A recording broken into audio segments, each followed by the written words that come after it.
Honourable Deputy Speaker, I would like to start off by congratulating the Honourable Van Wyk on his maiden speech.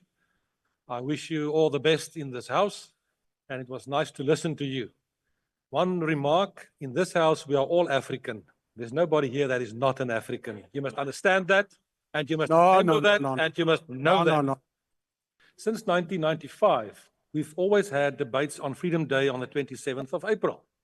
And these debates were also always very constructive and positive debates.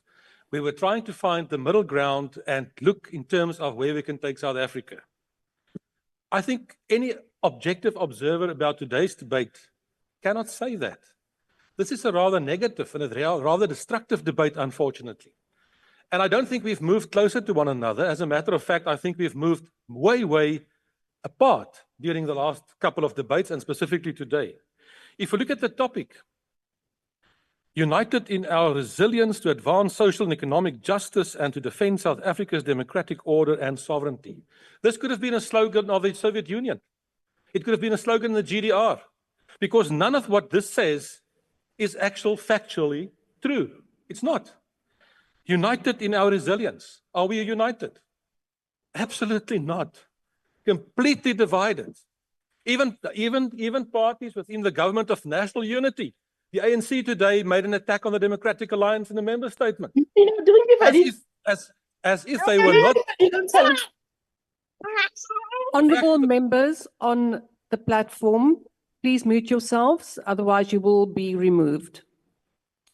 So I think we should all be concerned about what is happening at the moment in our country. And it's not a surprise.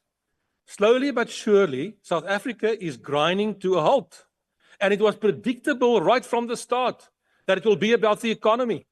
The economy will be the reason why we are in a problem, and we've got a huge problem here. And that problem was basically because of corruption. Corruption caused this, and the failed economic policies of the current government that caused that as well. Now, if you look at what's happening internationally, in terms of the economy, the IMF has come out with a report that indicates 44 of the 54 countries in Africa currently have a higher growth rate than South Africa. The top 20 countries in the world, in terms of economic growth, 11 of those are from Africa, but South Africa is not one of them. This country started in 1994 with the strongest economy and the biggest economy on this continent. But what has happened in terms of the South African economy since then? But we should not be surprised. The Honourable Slongwe started off by referring, obviously, by being absolutely committed to the national democratic revolution. Have you missed what happened the last 10 years in this country? If you listen to a speech, it is all the rhetoric as if one party, the ANC, is still in charge of South Africa. You missed the election of last year. The ANC is no longer the government in this country. There's supposed to be a national government of unity. You can't just go on in terms as if the ANC is the only party. As a matter of fact, Honourable members, order allow the speaker to complete his speech. You will be removed in this GNU. The Honourable Slongwe referred to the Freedom Charter and reminded us, somebody else did the same, that South Africa belongs to all who live in it.